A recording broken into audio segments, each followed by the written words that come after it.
So yun guys. Anong oras na tayo, Well? Time check. Anong oras na, ma'am? Ano na? Alas 7 na. Time check alas 7 ng gabi. Nandito kami sa La Trinidad. Ayan.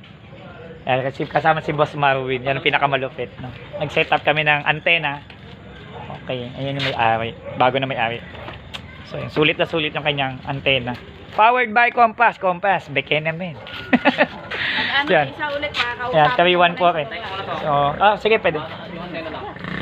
So yan, so sulit na sulit yung kanilang wifi. Kasi dati ang antena nila, ganito, Ku-Wi-Fi.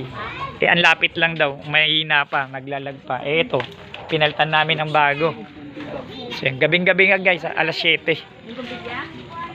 Alas 7, gabi. Alas 7 ng gabi. Ayun, yung antena namin. Hindi halos kita kasi wala pang ilaw. Pinatay kasi ni Rowell. So yung antena namin eh, no? So yun yung antena. So wala talaga magagawa. May nanalo na. Malakas yung antena. Sulit na sulit. So maraming salamat po pala sa mga nag-avail ng piso wifi kanina. Doon sa taga Pasinaya North. Kay Ma'am Tricia Manalo, maraming salamat po sa pag-avail ng piso wifi natin. Salamat po ng marami na tiwala sa PC mo gawa mo. So more blessings to come po sa atin. At sa mga bibili pa, pwede pang humabol, no?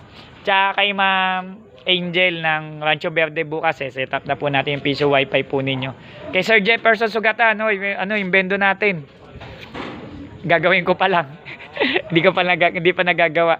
Isusunod na rin po namin. Kay Sir John Jacob Villalobos po, maraming salamat. So wala po ako kanina, magbabayad daw siya. Eh, ang problema, wala po ako sa bahay. Mamaya daanan na lang kita, send mo na lang yung address mo kasi nung dumaan ka ay asawa ko lang na kita mo. Okay po, maraming salamat. PC mo gawa mo, don't forget to subscribe.